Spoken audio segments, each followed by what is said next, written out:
Si t'as cliqué sur cette vidéo, c'est que tu doutes. Ton job ne te plaît plus et tu sens que t'es pas à ta place. Ça t'arrive peut-être aussi d'être avec des amis, ils te racontent leur journée de travail, ils te demandent comment s'est passée la tienne et t'as juste pas envie de raconter parce que souvent ça se passe mal. Dans cette vidéo, on va regarder point par point comment retrouver du sens dans ton travail et sans forcément quitter ton métier actuel. Bien sûr, à la fin, je te montrerai comment avoir un entre-deux entre un équilibre où t'as un métier qui te passionne, mais aussi de la flexibilité et plus de sens. Parce que oui, ça va peut-être t'étonner, mais tu peux très bien garder le même métier actuel et retrouver du sens dans ton travail. Alors la première étape avant de reconsidérer quoi que ce soit, c'est vraiment de savoir ce que tu sais faire actuellement. Et là je dis bien ce que tu sais faire actuellement, pas ce qu'on te demande de faire. Parce que ok, aujourd'hui tu as peut-être une fiche de poste précise avec des tâches précises, mais c'est peut-être très différent des compétences que toi tu as acquises, ou en tout cas que tu avais déjà en postulant avant. Et parfois justement la perte de sens, elle arrive au moment où en fait ce que tu aimes faire, ce que tu sais faire, ça n'a plus rien à voir avec le job qu'on te propose. Et pour ça t'en as déjà sûrement entendu parler, t'as l'ikigai que les Japonais utilisent, qui permet de savoir ce pourquoi tu es bon, ce dont le monde a besoin, ce qui peut mériter salaire et ce que tu sais faire. Parce que sans le savoir, tu l'as peut-être déjà fait en postulant dans ton job. Tu savais que il fallait trouver un job qui mérite salaire et tu savais que c'était un job dont le monde avait besoin parce que forcément t'as une entreprise qui cherchait quelqu'un comme toi, donc elle avait besoin de tes compétences à ce moment-là. Et là où ça va pencher, c'est dans les deux autres parties de l'ikigai, c'est-à-dire ce que tu aimes faire et ce pourquoi tu es doué, ce que tu sais faire. Donc à ce stade, rappelle-toi du moment où t'as postulé dans le job. Qu'est-ce qui t'avait attiré dans l'annonce? Peut-être que dans la description, tu avais des missions qui te donnaient vraiment envie et qui correspondaient vraiment à ton profil et que aujourd'hui tu ne retrouves pas. Par exemple, tu postules en tant que chargé de communication dans une boîte, tu vois sur la fiche de poste qu'on va te proposer d'être hyper créatif, qu'on va te proposer de faire du montage vidéo, de participer à des tournages et que finalement sur place, tu vas écrire que des newsletters. Et bien cette partie sur la créativité que tu as retrouvée au moment de postuler, c'est ce que tu aimes faire. Donc tu vas pouvoir le noter sur le papier, comme ça tu pourras essayer de le retrouver à un autre moment. Parce que oui, les fiches de poste elles sont souvent bien écrites et au début ça fait souvent rêver.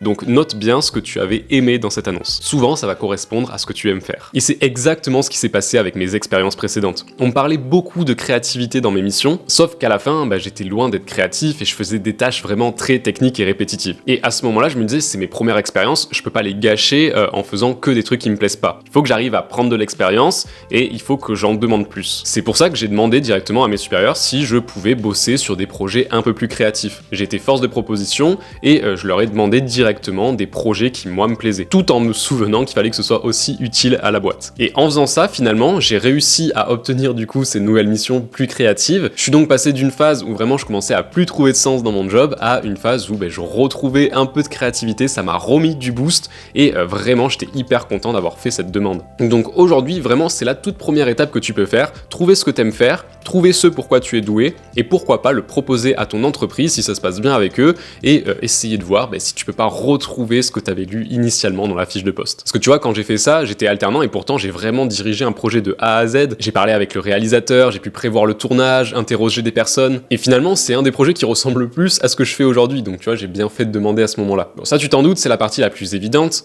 Maintenant, c'est possible que malgré tout, ce soit pas juste un problème de mission. Peut-être que le problème c'est pas juste toi dans l'entreprise. Peut-être que le problème, tu le sais très bien, c'est l'entreprise elle-même. Ça, tu vas vite le reconnaître, soit ça va bloquer avec tes collègues, soit avec tes responsables. Parfois, c'est même les valeurs de l'entreprise qui ne te correspondent, mais vraiment pas du tout. Et dans cette situation, ça devient souvent très compliqué de rester dans l'entreprise. Tu te rends compte qu'on t'a vendu beaucoup de rêves au début et que sur place, ça n'a rien à voir avec ce que tu t'imaginais. C'est dur de le prévoir avant et c'est pour ça que t'as des fois les périodes d'essai qui te permettent de partir au bon moment. Parfois, tu t'en rends compte après ta période d'essai, mais c'est pas grave parce que dans cette situation-là, le plus important, c'est vraiment de trouver une autre entreprise qui te correspond plus. Ce qui nous amène donc à la deuxième étape. Et à ce moment de la vidéo, tu t'en doutes, à la fin, je vais aussi te parler du freelancing. C'est pour moi la troisième étape, si tu n'es pas fait pour le monde du travail. On va en reparler, mais avant ça, j'aimerais vraiment que tu considères toutes les autres options parce que je sais que c'est pas fait pour tout le monde et j'ai pas envie non plus de te vendre du rêve en disant le freelancing, aujourd'hui, tout le monde devrait se lancer dedans. Alors, si on remet du contexte, t'as des compétences parce que t'as trouvé un job de toute façon. Tu aimes ton métier actuel ou en tout cas une partie de ton métier actuel. Mais là, tu dois du coup quitter ton entreprise parce que ça matche plus du tout. Et à ce moment-là, avant de faire quoi que ce soit, tu dois vraiment lister ce que tu ne veux plus retrouver retrouver et ce que tu veux retrouver dans ta nouvelle boîte. Fais-toi une liste des valeurs qui sont importantes pour toi et qu'il faut absolument que tu retrouves plus tard. Moi par exemple, je savais qu'une entreprise qui me parle de résultats, de rentabilité, d'excellence, c'était mort pour moi parce que je sais très bien ce que ça cache derrière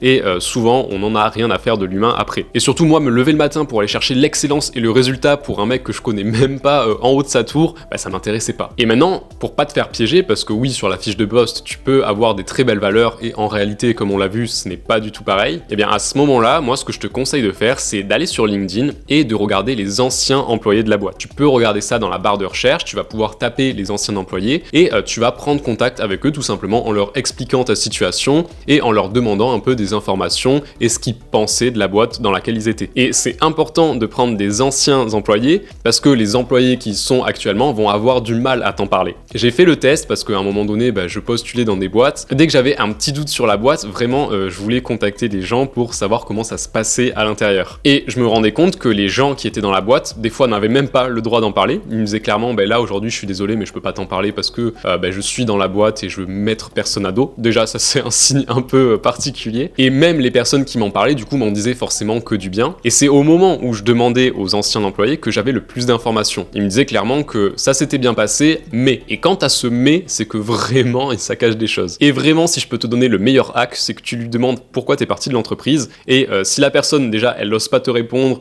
ou qu'elle te répond un truc un peu bateau, souvent c'est que ça s'est mal passé, donc il vaut mieux te méfier. Bon, là c'est très beau, on parle de valeurs, etc. Mais je sais que pour beaucoup, et c'était aussi mon cas, ce qui compte, c'est le salaire que tu vas recevoir. Parce que oui, ça peut être tentant de quitter ta boîte actuelle et te dire, bon, là je suis maltraité, j'aime pas du tout ce qui se passe, par contre je suis aussi pas bien payé. Et te dire, bon, tant pis, je vais retrouver exactement la même chose, mais mieux payé, et je prendrai sur moi. Et c'est la pire chose à faire. Je te dis pas que le salaire c'est pas important, parce que c'est vraiment ce que je recherchais presque en premier dans une entreprise, avant même les valeurs. Mais si t'as cliqué sur cette vidéo, c'est qu'au fond de toi, tu sais que plus de sens dans ton travail, qu'il faut que tu en retrouves. Donc forcément, là, si je te parle aujourd'hui, c'est que le salaire, c'est pas si important que ça au fond. Ce qui compte, c'est vraiment pas que tu craques dans ta prochaine boîte et que tu te dises, ok, là, c'est le moment de penser à moi. Donc, il vaut mieux trouver une boîte dans laquelle tu t'épanouis, que tu reprends des forces, quitte à du coup prendre beaucoup plus d'expérience et monter les échelons, que de continuer de subir et de répéter le cycle encore et te prendre des burn-out et des arrêts de travail parce que t'en peux plus, même si t'es bien payé. Et parfois tu vas te dire non mais là c'est pas encore le moment, mais le truc c'est que ça sera jamais le bon moment parce que tu seras toujours trop vieux pour postuler, trop jeune, pas assez expérimenté, trop expérimenté parfois. Donc vraiment c'est un peu bateau, mais le meilleur moment pour prendre une décision c'est maintenant. Donc si ça va pas dans ton job, c'est vraiment le moment de bouger. Donc là on a vu toutes les solutions classiques, les plus sûres, celles où t'es quasi sûr de retrouver quelque chose derrière et que ça se passe mieux. Par contre, t'as une autre forme de travail dont on a parlé et qui a été pour moi la plus libératrice, c'est le fait d'entreprendre et de se lancer à son compte. Avant de me lancer à mon compte, je me disais il faut absolument que je change de métier, il faut que je trouve un job qui aide les gens, pourquoi pas dans la recherche, dans une association,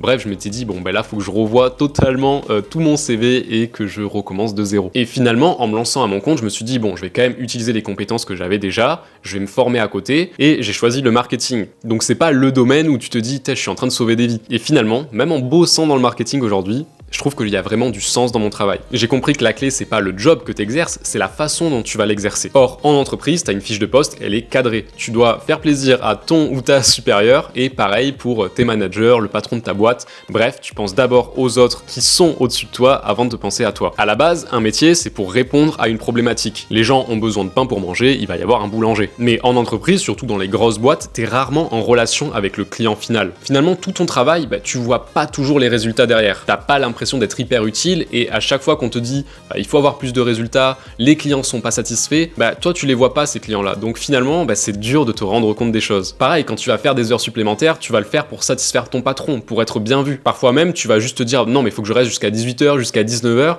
parce que si je pars à 17h alors que j'ai fini mon travail, mes collègues vont me regarder un peu bizarrement. C'est rare que tu fasses les choses pour toi. Alors que la mentalité qui est différente quand t'entreprends, c'est que ton métier tu le fais pour répondre aux problèmes de tes clients, qui sont souvent des humains comme toi avec qui tu vas pouvoir échanger directement, et tu le fais aussi pour survivre finalement. Si tu travailles pas, t'as pas de rentrée d'argent. Donc ton job, tu le fais pour aider les autres, mais tu le fais aussi pour toi. Et ce simple petit changement de mentalité, je trouve que ça fait vraiment toute la différence. Tu vois, quand je sais que je vais aider un père de famille à se rendre visible sur les réseaux sociaux pour que lui il puisse faire manger sa famille, ça a 2 fois plus de sens pour moi. Tu vois, ça me plaît 2 fois plus que d'envoyer des mails à des personnes qui les ouvrent même pas. Et c'est là où se lancer à son compte, souvent, c'est quand même plus de liberté finalement. C'est être son propre patron, c'est pouvoir être libre de voyager selon ton activité. Parfois Parfois, tu vas même pouvoir gagner plus. Et surtout, finalement, c'est travailler avec plus de sens derrière. Mais attention, parce que c'est pas fait pour tout le monde non plus. Je connais beaucoup de personnes qui se lancent à leur compte et qui finalement reviennent sur leur décision au bout d'1 an, 2 ans, voire 3 ans, parce que t'as ce côté stress et instabilité, où tu sais pas vraiment quel chiffre tu vas faire demain, t'as le manque de rencontres, t'as l'isolement, et c'est vrai que c'est un gros point pour beaucoup d'entrepreneurs aujourd'hui, et t'as la peur des revenus qui sont trop faibles, ou en tout cas t'as des personnes qui malheureusement n'arrivent pas à en vivre, et qui finalement préfèrent après avoir la stabilité d'un emploi. Et en plus de ça, quand t'es français, t'es pas aidé non plus dans l'entrepreneuriat, parce que t'es beaucoup taxé, ça peut en déprimer beaucoup, t'as pas mal d'administratifs aussi, et c'est le genre de choses sur lesquelles on a du mal à être accompagné. Alors oui, tu vas aussi avoir des super organismes qui vont pouvoir t'aider à créer ton entreprise, qui vont pouvoir te donner des bons guides, mais c'est souvent pour créer des grosses boîtes, ou en tout cas pour lever des fonds derrière, créer des startups, des projets innovants. Mais le simple fait de se lancer en freelance et de faire le job que tu faisais en entreprise, mais cette fois-ci de le faire en freelance, ça pour le coup, t'as très peu d'accompagnement dessus. Et finalement, c'est dommage parce que c'est quand même l'une des formes les plus simples de l'entrepreneuriat. Et entreprendre, en réalité, c'est pas si compliqué. Si t'apprends à te vendre, trouver des clients, c'est plus simple que de trouver un emploi. Parce que oui, on prend l'habitude d'envoyer une centaine de CV avant d'avoir une réponse, parfois même on n'en a pas, et dans l'entrepreneuriat c'est pareil, si t'envoies 100 messages de prospection, tu finiras bien par trouver un client derrière. D'ailleurs ça j'en parle dans mon ebook 100% gratuit que tu peux retrouver en description. Dedans je te dis comment moi je me suis lancé et vraiment comment toi aussi tu peux te lancer pas à pas. Je te donne les meilleures stratégies pour trouver tes premiers clients, mais aussi des outils que tu pourras utiliser dans ta vie de freelance, c'est totalement gratuit et tu peux le retrouver en description. Alors oui, je fais ma petite pub en plein milieu de la vidéo, mais je suis sûr que ça va t'aider. En tout cas, si tu considères le freelancing, lis ce ebook d'abord parce que c'est gratuit et au moins tu verras si oui ou non ça te parle. Et d'ailleurs, le ebook dont je te parle, c'est aussi une des preuves que dans le freelancing, tu peux exercer plusieurs activités en même temps. Tu vois, moi, à la base, j'écris des scripts pour les publicités des entreprises, mais à côté de ça, je peux aussi te faire ce genre de vidéos parce que c'est ma passion et je peux tout à fait développer une autre activité à côté. Et la double activité, c'est justement le dernier point que j'aimerais aborder avec toi avant de te laisser, parce que si t'hésites à te lancer en freelance, que tu te dis « c'est peut-être pas le moment de quitter mon job », eh bien pourquoi pas te lancer en freelance en même temps que tu travailles dans ton entreprise. Tu peux le faire de différentes façons, tu peux faire un CDI ou un CDD à mi-temps, c'est-à-dire que 50% du temps, tu vas bosser en entreprise et les 50 autres pourcents, tu vas pouvoir les passer sur ton activité. Bien sûr, ça, il faudra que tu négocies au moment de l'emploi, t'as pas mal de jobs parfois à temps partiel qui sont proposés, donc oui, ça voudra aussi dire que t'as pas le salaire complet, mais c'est un bon moyen de te lancer vraiment à fond dans ton activité. Parce que la deuxième option, qui elle est plus compliquée, c'est que tu sois en CDI, en CDD ou en alternance, et que tu commences à développer ton activité sur ton temps libre, c'est-à-dire les soirs et les week-ends. Alors c'est faisable, je connais pas mal de personnes qui l'ont fait, mais c'est beaucoup plus sportif. Après, si vraiment c'est quelque chose qui te fait vibrer, si vraiment t'as envie de changer de vie, tu trouveras toujours le temps de bosser sur quelque chose qui te plaît. Et même si tu trouves juste un client, tu vois, c'est déjà très bien. Même si ce client, tu vois, il te rapporte 200, 300, 400, 500 euros, ça sera toujours mieux, ça te fera un petit apport sur ton salaire, et tu te diras, putain, en fait, finalement, je pourrais en vivre. Bien sûr, la dernière option, c'est celle que j'ai choisie, c'est de me lancer à mon compte et de ne plus avoir d'entreprise. Pour ça, tu peux bénéficier d'aides, il faut vraiment regarder les conditions, je te les mets aussi en description. Fais aussi attention à pas toucher les aides avant d'avoir créé ton entreprise. Mais voilà, je te mettrai les conditions dans la description, regarde bien, mais ça peut aussi te permettre de te lancer plus sereinement. C'est vrai que c'est bien des fois d'avoir une partie de son ancien salaire qui te permet de te lancer. Et ça, quoi qu'il arrive, essaye au maximum d'en discuter avec tes managers. Parfois, ils vont tout à fait comprendre. Je connais aussi des gens qui ont commencé à faire moitié entrepreneuriat, moitié entreprise. Finalement, leur premier client, ça a été leur ancienne entreprise et ils ont pu se lancer hyper sereinement. Donc au mieux, essaye d'entretenir une bonne relation avec tes anciens employeurs. Donc si vraiment il y a une chose à retenir de cette vidéo, c'est de ne pas rester bloqué dans ta situation actuelle. Sur ce, je t'invite à aller regarder mes autres vidéos, dont celle où je parle de mon parcours, de comment je me suis lancé, et moi je te dis à bientôt pour une prochaine vidéo.